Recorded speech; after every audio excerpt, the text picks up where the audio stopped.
নমস্কাৰ মোৰ নতুন এটা ভিডিঅ'লৈ মই সকলোকে স্বাগতম জনাইছো মুখ্যমন্ত্ৰী মহোদয় জাপানত ভ্ৰমণ কৰিবলৈ গৈছিলে আৰু তেওঁ জাপানত থকা সময়ছোৱাতে অসমত যি গ্ৰেজুৱেট টিচাৰ আৰু পোষ্ট গ্ৰেজুৱেট টিচাৰৰ মানে পৰীক্ষা লিখিত পৰীক্ষা অনুষ্ঠিত হৈছিল 19 জানুৱাৰী তাৰিখে সেইদিনাখন তেওঁ সংবাদ মাধ্যমত তেওঁ প্ৰকাশ কৰিছে যে তেওঁৰ জাপানত থকা অৱস্থাতে যেহেতু এই দুটা গুৰুত্বপূৰ্ণ পৰীক্ষা অনুষ্ঠিত হৈ গ'ল আৰু প্ৰাৰ্থীসকলে ইতিমধ্যে জানিব বিচাৰিছিলে যে ওমাৰ সিট প্ৰদান কৰা হ'ব নে নহ'ব বা এনসাৰ কি সমূহ প্ৰদান কৰা হ'ব নে নহ'ব সেই সম্পৰ্কে মুখ্যমন্ত্ৰী মহোদয়ে খুব ধুনীয়াকৈ কথাখিনি প্ৰকাশ কৰিছে যে প্ৰাৰ্থীসকলে চিন্তা কৰাৰ কোনো কাৰণ নাই তেখেতলোকে যেটো ওমাৰ সিট আৰু অফিচিয়েল এনসাৰ কি সেবাৰ ৱেবসাইটত গৈ পাই যাব কিন্তু এসপ্তাহমান সময় ল'ব বুলি ক'লে আৰু ইয়াৰ আগতে যিখিনি এসআই পৰীক্ষা হৈ গ'ল সাব ইন্সপেক্টৰৰ সেই পৰীক্ষাসমূহ সেবাই অলৰেডি আপলোড কৰিলে ওমাৰ সিট আৰু এনসাৰ কি সমূহ গতিকে নিশ্চয়কৈ যি গ্ৰেজুৱেট আৰু পোষ্ট গ্ৰেজুৱেট টিচাৰ তেওঁলোকৰ যি ওমাৰ সিট সেইখিনিও প্ৰদান কৰিব এটো এটা প্ৰাৰ্থীসকলৰ বাবে ভাল খবৰ তেওঁলোকে পৰীক্ষাত কিমান নম্বৰ পাব বা নাপাব সেই বিষয়লৈ তেওঁলোকে এটা ছয় নিশ্চয়তাত ভুগি আছে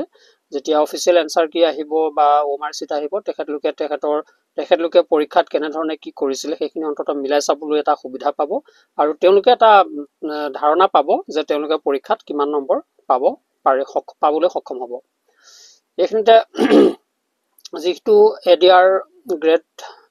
মানে 3 গ্ৰেড 4 পৰীক্ষা যিখিনি হৈ গৈছিলে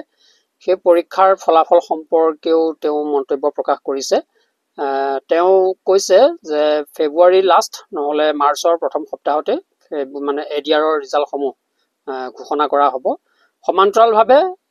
টিচাৰ ৰিক্ৰুটমেন্টৰ লগত যেহেতু এলপি আৰু ইউপি 5550টা পদৰ মেৰিট লিষ্টটো ওলাবলৈ গৈ আছে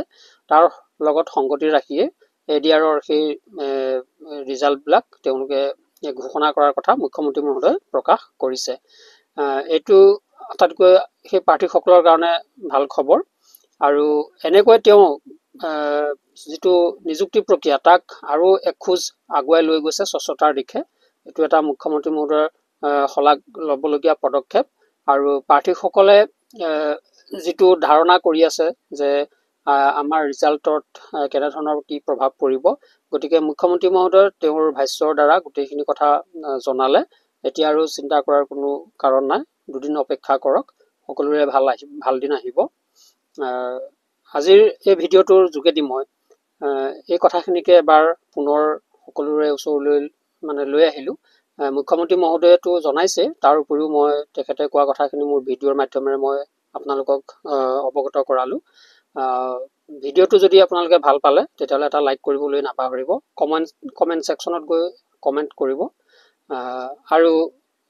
আগলৈও এনেকুৱা ভিডিঅ'বোৰ পাই থাকিবৰ কাৰণে আপোনালোকে মোৰ এই চেনেলটো সাবস্ক্ৰাইব কৰি ৰাখিব আজিলৈ ইমানেই শেষত সকলোলৈ নমস্কাৰ জনাই ভিডিঅ'টো মই সামৰণি মাৰিছো ধন্যবাদ